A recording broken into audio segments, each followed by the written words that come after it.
So just how strong is Master Roshi? Well, that's what we're going to be talking about on today's video. Master Roshi is a beloved character in the Dragon Ball franchise and one of my personal favourites. But just how strong is he currently in the Dragon Ball Super anime and by extension the Super manga series? Ever since the release of Dragon Ball Z Resurrection F and the Super arc of the same name, people have shared their often sour thoughts on the fact that Roshi joins in on the fight against Frieza's army, whereas characters like Yamcha, Chaozu, as well as Goten and Trunks, in the movie version of events at least, are left out and told to stay behind. Whereas when arriving on the battlefield, no one questions Roshi being there, nor do they scold Krillin for bringing him along. Let's also keep in mind Roshi was, at times, struggling to fend off Frieza's men in the battle. He was shown breathing heavily and being knocked away or overpowered whilst fighting them off, while the other characters were swatting them away with ease and even came to Roshi's aid, as and when they could. So as hinted to just now, the main argument I see or hear is a fair one. Roshi is definitely not the strongest of the allies, at least not anymore in comparison to the other fighters of the younger generation around him. But obviously one thing Roshi is an extremely skilled martial artist. Sure, he hasn't had a genuine fight in the series since he faced off against Tien at the 22nd World Martial Arts Tournament, as his fight against King Piccolo, or lack thereof, was him unsuccessfully using the Mafuba and passing away as a result. In fact, the only other time Roshi has fought anyone after that was against Dr. Wheelo's Biomen in DBZ Movie 2, The World's Strongest, unless you want to count him throwing a punch against one of the robotic guards in Movie 6 before being captured and taken away as a fight as well. Now, if you're still a power level junkie, despite the fact they haven't really mattered in series for quite some time, you'll know that Roshi's first and last recorded power level in the series was on Raditz and later Bulma's Scouter at 139.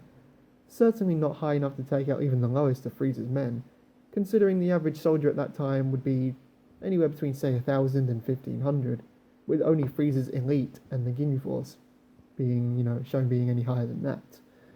So surely that means he must have trained, no? Well, that or Frieza really did mean his force had suffered quite a decline. So let's take a look at some possible evidence we have in regards to Roshi indeed getting stronger. Going back to Dragon Ball Z episode 123 or DB Kai episode 58, which coincide with chapter 336 of the manga, which can be found in volume 28, after everyone is informed of the android's arrival in 3 years' time, Goku offers Krillin to train with himself, Gohan and Piccolo, but Krillin declines and says he'll train with Master Roshi. Now the key word here being with. This could definitely just be a headcanon or a reach, but to me this is the closest we have to any sort of confirmation to go off of, well, if you can call it that, for Roshi possibly training in the Z portion of the story. But Krillin could of course just mean he'll train on Roshi's island or get some general advice on how to improve himself, because we just see Roshi reading his magazines whilst Krillin pleads for him to train him, and as we all know, we don't see Roshi join in with the fight against the androids, go to the Cell games, or try and face off with Boo several years later.